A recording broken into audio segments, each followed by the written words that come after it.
رحمن رحمن ساعدني يا رحمن، اشرح صدري قرآن، املأ قلبي قرآن، واسق حياتي قرآن. نحمده ونصلي ونسلم على رسوله الكريم وعلى آله وأصحابه أجمعين. أما بعد فأعوذ بالله من الشيطان الرجيم. بسم الله الرحمن الرحيم. قال الملأ الذين استكبروا من قومه لنخرجنك يا شعيب والذين آمنوا معك من قريتنا أو لتعودن في ملتنا قال أولو كنا كارهين. ناظرین، سامعین گرامی قدر، آج ہم نویں پارے کا خلاصہ بیان کرنے لگے ہیں. سب سے پہلے دعا ہے کہ اللہ تبارک و تعالی ہماری اس کاوش اور محنت کو اپنی بارگاہ میں قبول فرمائیں، اور اس خلاصہ کو اللہ تبارک و تعالی اشاعت قرآن، مضامین قرآن کا ذریعہ بنا کر لوگوں کی ہدایت اور کامیابی کا وسیلہ بنائیں. سورۃ الاعراف میں اللہ تبارک و تعالی نے مختلف انبیاء کرام علیہم السلام کے حالات بیان فرمائے. چنانچہ 8ویں پارے کے آخر میں اللہ تبارک و تعالی نے حضرت شعیب علیہ السلام کا واقعہ ذکر کیا کہ انہوں نے اپنی قوم کو تبلیغ کی اور ان کی غلط حرکات پہ ان کو ڈانٹا. تو اس کے جواب میں قوم کے سردار، یا اب نویں پارے کی ابتدا ہو رہی ہے، قوم کے سردار اور بڑے بڑے لوگ انہوں نے بجائے ماننے کے حضرت شعیب سے کہنے لگے کہ ہم تمہیں اپنی بستی سے نکال دیں گے اور تیرے ماننے والوں کو بھی، یا تم ہمارے دین میں واپس آ جاؤ. تو دھمکی دی. تو حضرت شعیب نے اس کے جواب میں فرمایا کہ ہم کیسے واپس آ جائیں، کہ اگر ہم واپس تمہارے دین میں چلے جائیں جیسا تمہارا گمان ہے تو پھر ہم تو اللہ پہ بہت بڑے جھوٹ گھڑنے والے بن جائیں گے. ہم سے یہ توقع نہ رکھنا کہ ہم تمہارے دین میں آئیں گے. ہم تو ایک اللہ ہی کی ذات کی عبادت کریں گے اور اللہ ہی کی بات کو تسلیم کریں گے. قوم نے حضرت شعیب کے ماننے والوں کو بھی بڑا تنگ کیا اور کہنے لگے کہ اگر تم شعیب کی اتباع کرو گے تو تم خسارے میں اور نقصان میں چلے جاؤ گے. پھر جب ضد یہاں تک پہنچی تو اللہ نے اس قوم کو پکڑ لیا. الرجفہ، ایک زمین میں زلزلہ طاری ہوا اور وہ اپنے گھروں میں اوندے بل گر گئے. وجہ ان کی یہ تھی کہ حضرت شعیب کو بھی جھٹلایا اور اللہ کی آیات کو بھی جھٹلایا، اور جو لوگ اللہ کی آیات کی تکذیب کرتے ہیں اللہ ان کو دنیا میں تباہ و برباد کر دیتے ہیں. رکوع نمبر 2 میں اللہ تبارک و تعالی نے ایک قانون بیان فرمایا کہ جب ہم کسی بستی میں کوئی نبی بھیجتے ہیں تو وہاں کے جو لوگ رہنے والے ہوتے ہیں پہلے انہیں تکلیفیں، بیماریوں میں مبتلا کرتے ہیں، شاید کہ لوگ باز آ جائیں. پھر ہم برائی کی جگہ اچھائی لاتے ہیں اور بڑا مال دولت پیسہ دیتے ہیں، لوگ اس میں غافل ہو جاتے ہیں اور پھر ہم ان کو پکڑ لیتے ہیں اور ان کو پتہ بھی نہیں ہوتا. لیکن اگر بستی والے لوگ ایمان لاتے، اللہ سے ڈرتے، تو ہم آسمان و زمین کے دروازے کھول دیتے. لیکن لوگوں نے جھٹلایا تو ہم نے ان کو پکڑ لیا. تو کیا یہ بے خوف ہو گئے ہیں کہ اللہ کے عذاب سے بچ جائیں گے؟ اللہ کا عذاب تو اچانک آ جاتا ہے. سوئے ہوئے ہوں، کھیل کود میں ہوں تو اللہ کا عذاب آئے گا تو کوئی ان کو بچا نہیں سکے گا. رکوع نمبر 3 میں اللہ تبارک و تعالی نے اس بات کا ذکر کیا کہ یہ پہلے لوگوں کے حالات جو ہم نے بیان کیے ہیں، کیا یہ پچھلوں کے لیے نمونہ نہیں ہے کہ اگر ہم پچھلوں کو چاہیں تو ان کے گناہوں کی وجہ سے پکڑ لیں اور ہم ان کو اپنی گرفت میں لے لیں. ان واقعات سے عبرت حاصل کرو اور اللہ کے احکام کو تسلیم کرو. لیکن اکثر لوگ اللہ سے کیے ہوئے وعدوں کو پورا نہیں کرتے. یہ ذکر کرنے کے بعد اللہ نے آنے والی کئی آیات میں حضرت موسیٰ علیہ السلام کا واقعہ بیان فرمایا. چنانچہ اس کا کچھ حصہ آپ پہلے پارے میں سن چکے ہیں، اور اب اللہ نے وہ تفصیلی واقعہ ذکر کیا کہ موسیٰ علیہ السلام کو ہم نے نبوت اور رسالت کا مقام عطا کیا. فرعون کی طرف ہم نے ان کو نبی بنا کے بھیجا، انہوں نے دعوت دی لیکن فرعون نے ماننے سے انکار کر دیا. موسیٰ علیہ السلام نے 2 معجزے دکھائے، لاٹھی کا سانپ بن جانا اور ہاتھ کا ید بیضاء بن جانا. قوم نے بجائے ماننے کے کہنے لگی کہ یہ تو بہت بڑا جادو ہے، اس کا مقابلہ کرنا چاہیے. چنانچہ جادوگر بلائے گئے، جادوگروں کو اکٹھا کیا گیا اور موسیٰ علیہ السلام اور حضرت ہارون 2 بھائی ان کے مقابلے میں آ گئے. انہوں نے بھی لاٹھیاں ڈالی، وہ سانپ نظر آنے لگی. موسیٰ علیہ السلام نے جب لاٹھی ڈالی تو وہ حقیقت میں سانپ بن گیا اور اس نے تمام جادوگروں کا بنایا ہوا کھیل اس کو تباہ و برباد کر دیا. جادوگر یہ منظر دیکھ کر اور یہ واقعہ دیکھ کر اللہ نے ان کو ایمان کی توفیق عطا فرما دی اور وہ مومن بن گئے، اور اللہ نے ان کو ایمان کی دولت سے مالا مال کر دیا. کہنے لگے ہم تو رب موسیٰ پر ایمان لائے. فرعون کہتا ہے اچھا لگتا ہے کہ تمہاری آپس میں ساز باز تھی، میں تمہارے ہاتھ اور پاؤں الٹی جانب سے کاٹ دوں گا اور میں تمہیں سولی پہ چڑھا دوں گا. تو جادوگر کہنے لگے انا الی ربنا منقلبون، ہم اپنے رب کی طرف لوٹنے والے ہیں اور ہمارا تو مقصد ہی یہی ہے کہ اللہ ہمیں شہادت کی موت عطا فرما دے. پھر دعا مانگی، یا اللہ اس مصیبت میں ہمارے اوپر صبر ڈالنا اور ہمیں اسلام کی حالت میں موت عطا کرنا. فرعون کے درباری فرعون کو کہتے ہیں کہ موسیٰ اور اس کی قوم کو اسی طرح چھوڑے رکھو گے. یہ رکوع نمبر 5 ہے. تو یہ تو فساد کریں گے زمین میں اور تیرے معبودوں کو ان کی عبادت سے لوگوں کو چھڑوا دیں گے. چنانچہ فرعون نے پھر ایک مرتبہ بنی اسرائیل کے بچوں کو قتل کرنا شروع کر دیا اور قوم حضرت موسیٰ علیہ السلام نے قوم سے کہا یہ مشکلات آتی ہیں، صبر کرو اور اللہ سے مدد مانگو، اللہ اس زمین کا تمہیں وارث بنائیں گے. قوم کہتی ہے کہ ہم تو تکلیفوں ہی میں رہے ہیں، موسیٰ آپ کے آنے سے پہلے بھی تکلیفیں، بعد میں بھی تکلیفیں. یہ بڑی ایک عجیب منظر ہوتا ہے جب قوم اس طرح مایوس ہوتی ہے تو اللہ کے نبی کی نظر اپنے رب کی رحمت پہ ہوتی ہے. رکوع نمبر 6 میں اللہ تبارک و تعالیٰ نے فرمایا کہ ہم نے فرعونیوں کو دنیا میں چھوٹے چھوٹے عذاب کے نمونے دکھائے، قید سالی، پھلوں میں کمی، شاید کہ یہ ایمان لائیں. جب انہیں کوئی تکلیف پہنچتی تھی تو کہتے تھے موسیٰ علیہ السلام کی نحوست ہے، نعوذ باللہ، اور اگر ان کو کوئی خوشحالی آتی تو کہتے یہ ہماری وجہ سے ہے. اللہ نے ان پر بڑے عذاب بھیجے، طوفان، ٹڈی، جوؤں کا عذاب، مینڈا خون یہ ان کے برتنوں سے نکل آیا کرتے تھے، لیکن اس کے باوجود ان نے اللہ کی بات کو نہ مانا اور اللہ نے ان کو تباہ و برباد فرما دیا. جب بھی کوئی عذاب آتا تھا تو کہتے تھے موسیٰ دعا مانگ اللہ سے، اگر یہ عذاب ٹل جائے تو ہم ایمان لائیں گے. عذاب بھی ٹل جاتا تھا لیکن اس کے باوجود ایمان نہیں لاتے تھے. پھر آخری عذاب آیا اور اللہ نے اس قوم کو غرق کر دیا، اور اس کے بعد پھر اللہ نے اس زمین کا وارث بنی اسرائیل کو بنا دیا جو کمزور سمجھے جاتے تھے. اللہ فرماتے ہیں حکومتیں میرے ہاتھ میں ہیں، آج ایک کو دیتا ہوں کل کسی اور کو دے دوں گا. بنی اسرائیل کو اللہ نے سمندر سے پار کروا دیا. وہاں آگے جب گئے نا تو ایک قوم کو دیکھا کہ جو ایک بتوں کی عبادت کر رہی ہے.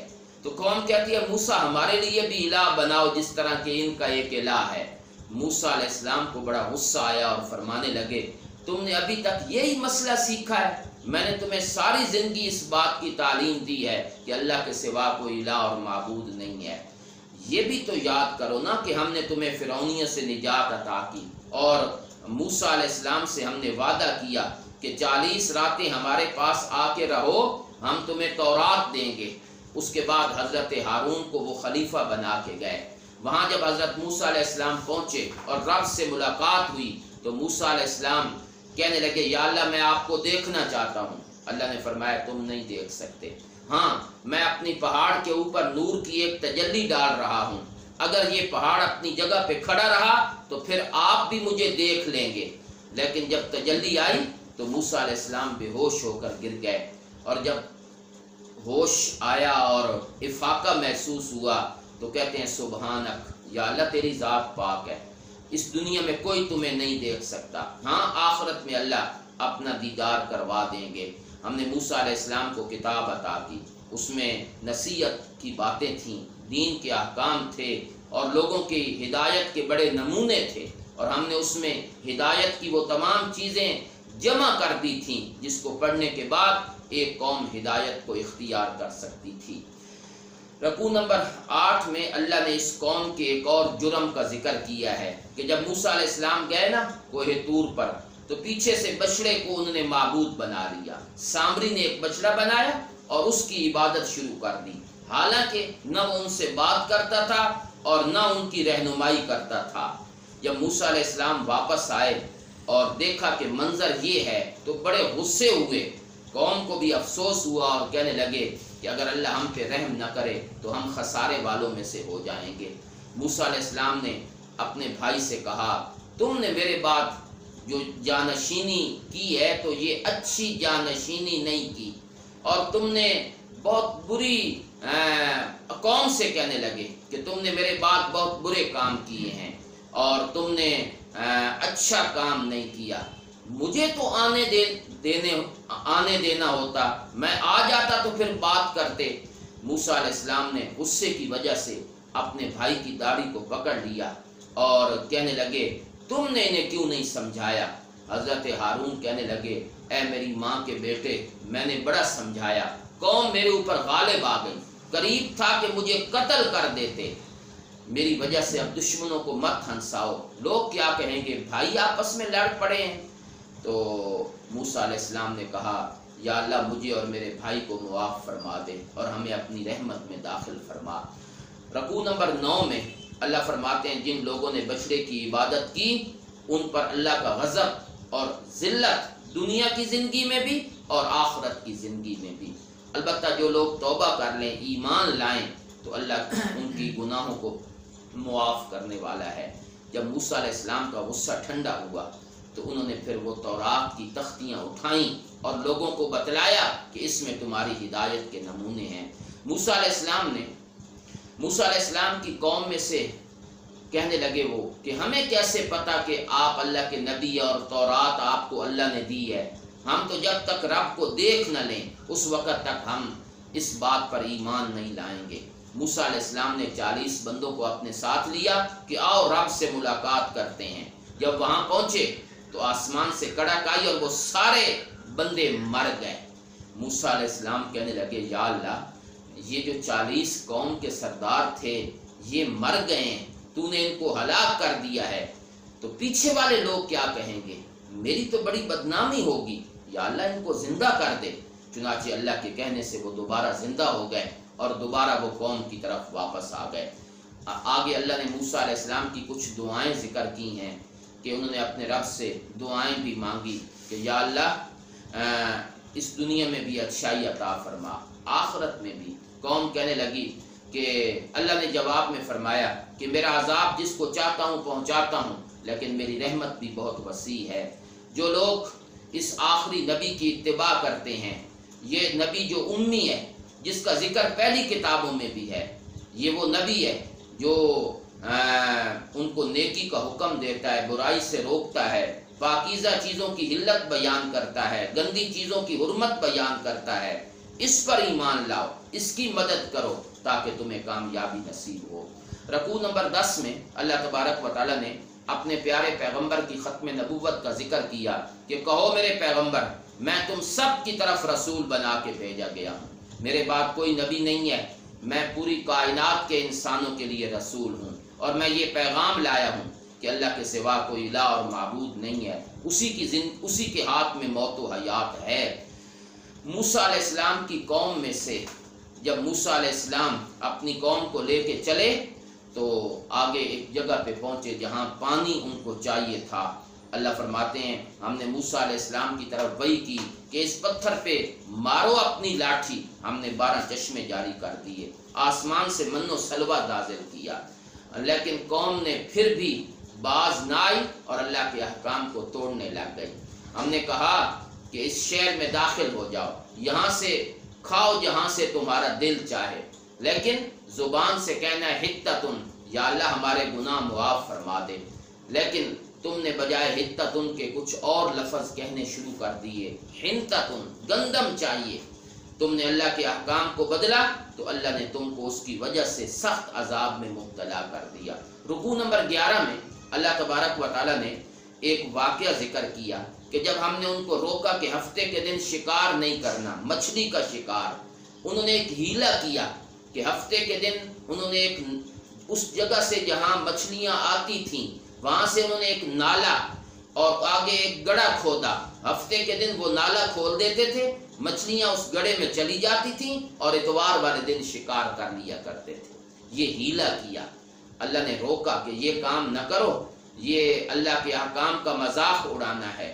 وہاں 3 حصوں میں قوم تقسیم ہو گئی، ایک شکار کرنے والے، ایک ان کو روکنے والے، اور ایک وہ جو یہ کہتے تھے ان کو اپنی حال پہ چھوڑ دو، ہم ان کو کیوں نصیحت کریں۔ تو یہ 3 طبقے بن گئے۔ اس کے بعد اللہ تبارک و تعالیٰ نے ان لوگوں کو تو نجات عطا کر دی جو اس جرم سے روکا کرتے تھے، اور باقی لوگوں کو اللہ نے عذاب میں مبتلا کر دیا۔ اللہ نے ان سب کو بندر بنا دیا اور رسوا کر دیا دنیا کے اندر۔ جو اللہ کی آیات کا مذاق اڑاتے ہیں اللہ ان کو دنیا آخرت میں تباہ و برباد فرما دیتے ہیں۔ نبیوں کے بعد حضرت موسیٰ، حضرت ہارون، حضرت یوشع بن نون، اللہ فرماتے ہیں یہ تو تھے میرے نبی، اس کے بعد جو اس کتاب کے وارث بنے وہ اتنے بدترین لوگ تھے کہ وہ دنیا کا سامان اللہ کی کتاب کے بدلے میں خرید لیا کرتے تھے اور کتاب کو چھوڑ دیتے تھے، مال و دولت کو ترجیح دیتے تھے اور کہتے تھے اللہ نے ہم سے پوچھنا ہی نہیں ہے، سَيُغْفَرُ لَنَا، اللہ ہمیں معاف کر دیں گے، ہم نبیوں کی اولاد ہیں۔ اتنے حریص تھے کہ اگر اور مال آتا اس کو بھی پکڑ لیتے، حالانکہ کتاب میں اس بات کا وعدہ کیا گیا تھا کہ اللہ کی آیات کو پہنچانے میں سستی نہیں کرنی، لیکن اس کے مقابلے میں وہ لوگ جو کتاب کو مضبوطی سے تھام لیتے ہیں اور نماز قائم کرتے ہیں، وہی لوگ حقیقت میں اللہ کی رحمت کے مستحق بنتے ہیں۔ اللہ تبارک و تعالیٰ فرماتے ہیں یہ توحید کا جو مسئلہ ہے نا، یہ فطرت میں رکھ دیا گیا ہے۔ اللہ نے اولاد آدم، جتنی بھی اولاد آدم اللہ نے پیدا کرنی تھی، ایک دفعہ اللہ نے اس کو آدم کی پیٹھ سے باہر نکالا ذرات کی شکل میں، پھر اللہ نے ان سے ایک بات کی، الست بربکم، میں تمہارا رب نہیں ہوں؟ سب نے جواب دیا بلا، کیوں نہیں، ہم اس بات کی گواہی دیتے ہیں کہ تو ہمارا رب ہے۔ اللہ فرماتے ہیں اس گواہی کے بارے میں پوچھا جائے گا، چنانچہ مرنے کے بعد پہلا سوال یہی ہوگا، مر ربوں کا، کس کو رب مانا ہے؟ نبی یہی وعدے یاد دلانے کے لیے آتے رہے۔ حضرت موسیٰ علیہ السلام کی قوم میں ایک شخص تھا بلعم باعور، بڑا مستجاب الدعوات تھا، عالم تھا، ان سے حضرت موسیٰ علیہ السلام کے خلاف بد دعا کروائی گئی، اس کو پیسے دے کر خریدا گیا اور کہا گیا کہ موسیٰ علیہ السلام کے خلاف بد دعا کرو، اس نے وہ بد دعا کر دی۔ اللہ نے علم واپس لے لیا اور اللہ نے اس کو کتے کی طرح بنا دیا کہ جس طرح کتا بے چین ہوتا ہے، اللہ نے بے سکونی اور بے چینی اس کے دل کے اندر رکھ دی۔ معلوم ہوتا ہے علم کو بیچنا یا علم کے بدلے میں پیسے لینا یہ اللہ تبارک و تعالیٰ کو قطعاً پسند نہیں ہے۔ آگے اللہ تبارک و تعالیٰ فرماتے ہیں کہ جہنم کے لیے ہم نے بڑے طبقے بنائے ہیں، انسانوں میں بھی جنات میں بھی، جو جہنم کا ایندھن بنیں گے اور جہنم ہی کے اندر جائیں گے۔ اور وہ کیوں جائیں گے؟ وہ اس دعوے کا انکار کرتے ہیں للہ الاسماء الحسنی فادعوہ بہا، نام اللہ کے ہیں، اللہ ہی کو اچھے ناموں کے ساتھ پکارا کرو۔ آیت نمبر رکوع نمبر 13 میں اللہ تبارک و تعالیٰ نے ایسے لوگوں کا ذکر کیا ہے جو اللہ کی آیتوں کو جھٹلاتے ہیں۔ اللہ فرماتے ہیں اگر ہم نے ان کو دنیا میں مال و دولت سے نوازا ہے تو یہ نہ سمجھے کہ اللہ ہم پہ راضی ہے، یہ مہلت ہے جو اللہ ان کو دے رہے ہیں۔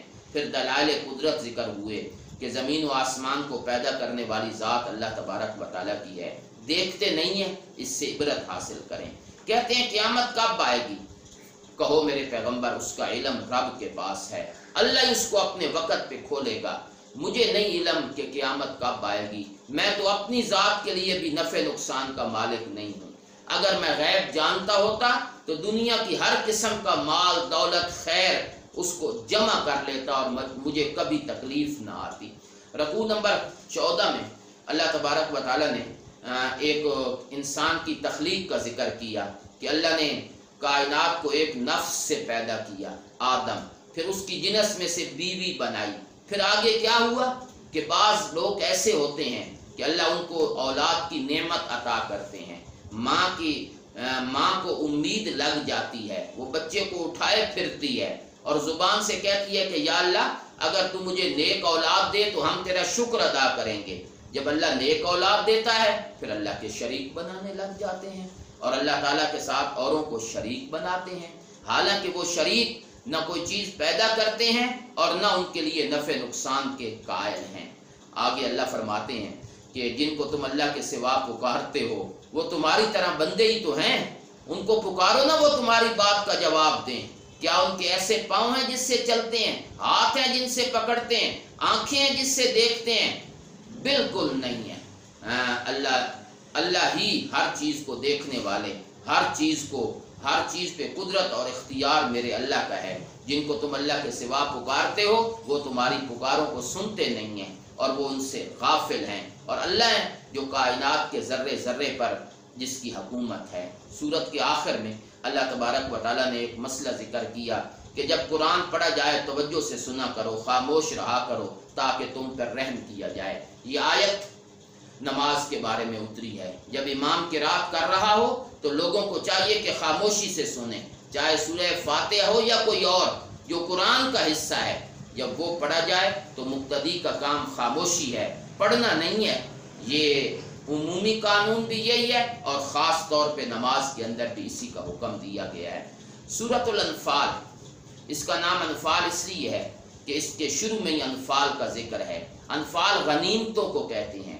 یہ سورت غزوہ بدر کے موقع پر نازل ہوئی۔ یہ مسلمانوں کا پہلا غزوہ تھا اور مال آیا، دولت آئی، تو اس دولت اور مال کے اوپر ابھی اللہ کا کوئی حکم نہیں آیا کہ یہ مال کہاں خرچ ہوگا۔ کچھ لوگ کہتے تھے ہمیں ملے گا، نوجوان کہتے تھے ہمیں ملے گا۔ اللہ نے ایک قانون بیان کر دیا کہ مال کے بارے میں نہیں جھگڑنا، کہو مال اللہ اور اس کے رسول کا ہے، جہاں وہ چاہیں گے وہاں خرچ ہوگا، تمہارا مال سے کوئی تعلق نہیں ہے۔ یہی چیزیں ہیں جو جماعتوں کو خراب کرتی ہیں، مال، دولت، پیسہ، اس پر لڑائیاں ہوتی ہیں۔ تو اللہ نے پہلے ہی قانون بیان کر دیا کہ مال پہ تمہارا کوئی حصہ نہیں ہے، مال اللہ اور اس کے رسول کا ہے۔ تمہارا کام اللہ سے ڈرنا ہے اور اصلاح کرنی ہے، اچھے طریقے سے زندگی بسر کرنی ہے۔ پھر اللہ نے مومنین کی صفات ذکر کی کہ مومن وہ ہیں جب اللہ کا ذکر ہوتا ہے تو ان کے دل جو ہیں وہ کانپ اٹھتے ہیں، اپنے رب پہ بھروسہ کرتے ہیں، نماز قائم کرتے ہیں، ہمارے دیے ہوئے میں سے خرچ کرتے ہیں۔ اس کے بعد آنے والی آیات میں اللہ نے غزوہ بدر کی کچھ تفصیلات کا ذکر کیا کہ جب بدر کا واقعہ پیش آیا تو اللہ نے تمہیں تمہارے گھر سے نکالا۔ ابو سفیان کا قافلہ گیا ہوا تھا مال لینے کے لیے شام میں، خبر پہنچی کہ واپس آ رہا ہے، مسلمان باہر نکلے کہ ہم اس قافلے پر حملہ کریں گے۔ ابو سفیان کو بھی پتہ چل گیا، وہ راستہ بدل کر مکے چلا گیا۔ مکے والوں کو بھی پتہ چلا کہ ہمارے قافلے پہ حملہ ہونے والا ہے، تو وہ بھی ایک پورا لشکر لے کر مسلمانوں کے مقابلے میں آ گئے۔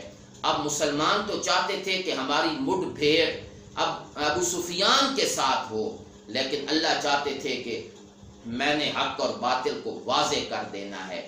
آج مسلمانوں کی لڑائی کافروں کے ساتھ ہوگی، بدر میں لڑائی ہوگی۔ یہ رب نے تمہیں نکالا یہاں سے، رب ہی تمہیں یہاں سے باہر لے کر گیا، اور اللہ نے تم سے وعدہ کیا کہ 2 جماعتوں میں سے ایک جماعت تمہارے ہاتھ لگے گی۔ تم چاہتے تھے کہ ہم قافلے پر حملہ کریں، اللہ چاہتے تھے کہ میں آج پانی، دودھ کا دودھ اور پانی کا پانی کر دوں اور میں لوگوں کے سامنے حقیقت کھول دوں۔ پھر جب تم دونوں بدر کے میدان میں پہنچ گئے، ادھر سے 1000، تم 313، ان کے پاس تلواریں، تمہارے پاس کچھ بھی نہیں، تم بے سر و سامان، پھر کیا کیفیت ہوئی؟